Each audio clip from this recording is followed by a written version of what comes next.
होली की आत्मा। बचपन से शहर में रहने वाला मनोज इस साल होली की छुट्टियों में अपने गांव दुर्गापुर वापस आता है, जहां उसे देख पूरा गांव खुशी से झूम उठता है। जब गया था तब इतना सा था और अब देखो कितना बड़ा हो गया है। हाँ सरपंच जी, जब मैं गया था तब आप भी बहुत जवान थे और अब देखो कितने बूढ़े हो गए हैं आप। चलो चलो बढ़िया है, बच्चा घर वापस आ गया। इसी खुशी में आज रात पार्टी होगी। क्या बात है, गांव में भी पार्टियां होने लगी। वैसे अगर पार्टी की बात है तो आज क्यों सीधा होली पार्टी करते हैं। होली पार्टी की बात सुन चहल पहल में अचानक सन्नाटा छा जाता है, जिसे देख मनोज को कुछ अजीब लगता है, लेकिन तभी सरपंच बात पलट देता है। अब बहुत देर हो गई, चलो सब अपने घर चलो, पार्टी के बारे में कल सोचेंगे।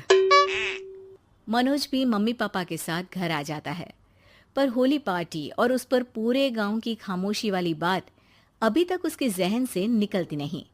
पापा, होली पार्टी की बात पर सब चुप क्यों हो गए थे?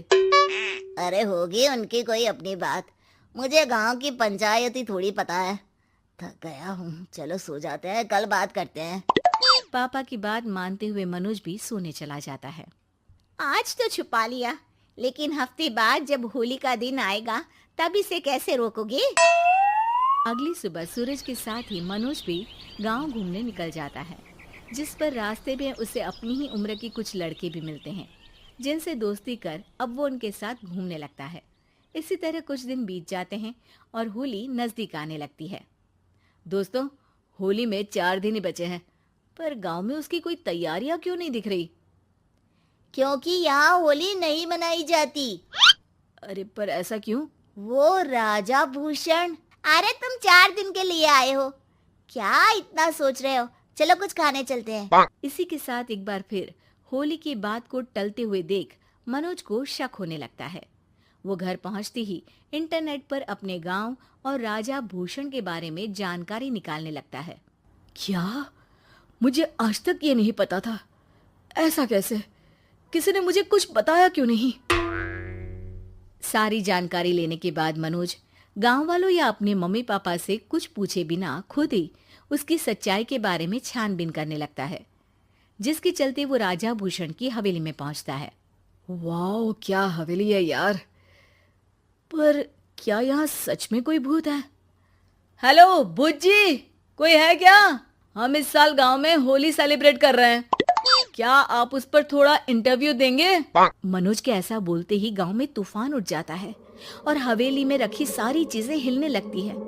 एक अदृश्य शक्ति मनोज को धक्का देकर हवेली से बाहर निकाल दरवाजा बंद कर लेती है। ये सब देख मनोज हैरान रह जाता है। क्या अभी मुझे हवा ने धक्का देकर बाहर निकाल दिया? मेरे होते हुए इस गांव में कभी होली नहीं मन सकती, इसलिए दोबारा ऐसी कोशिश भी मत करना, अंजाम बुरा होगा। आवाज सुन मनोज हैरानी से इधर उधर देखने लगता है, पर उसे कोई दिखाई नहीं देता। वो गांव वापस आ जाता है, जहां तूफान की वजह से सब कुछ तहस महस हो चुका होता है। आखिर ये तूफान आया कैसे? ना ऐसा कोई मौसम था और ना ही हमने होली का त्योहार मनाने की बात की थी। सरपंच की बात पर कोई रिएक्शन दिए बिना मनोज चुपचाप अपने घर चला जाता है। इस तरह देखते ही देखते होली का दिन भी आ जाता है और मनोज रंग लेकर गांव में निकल जाता है, लेकिन गांव पूरी तरह खाली होता है। अरे त्योहार का दिन है, धूमधाम की जगह मातम क्यों मनाया हुआ है? मनोज की आवाज सुन सब अपने घर की खिड़कियां खोल के घर के अंदर से ही उसे वापस जाने के लिए कहने लगते हैं, पर वो किसी की नहीं सुनता। तुझे पहले भी समझाया था, अगर होली खेलने की कोशिश भी की तो अच्छा नहीं होगा।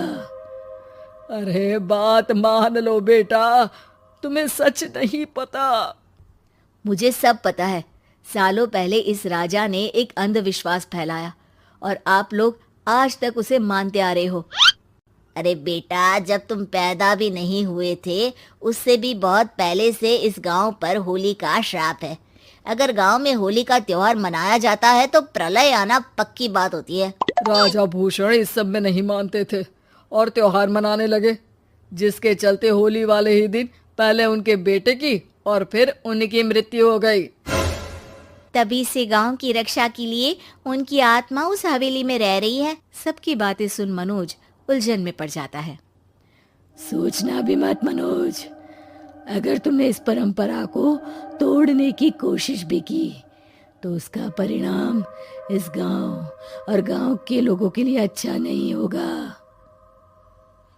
मुझे भी यकीन नहीं हो रहा कि आप लोग एक बेतुकी बात को मानकर सालों से रंगों के त्योहार को मातम की तरह मनाते आ रहे हो।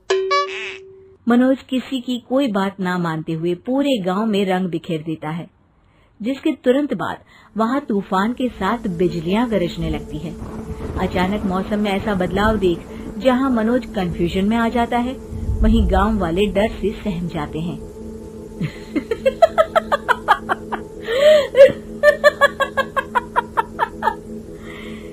इस लड़के ने हमारे जैसे सिर्फ अपने स्वार्थ के लिए नहीं बल्कि पूरे गांव की खुशियों के लिए यहाँ होली मनाई है, जिस वजह से अब इस गांव पर होली का श्राप टूटता है।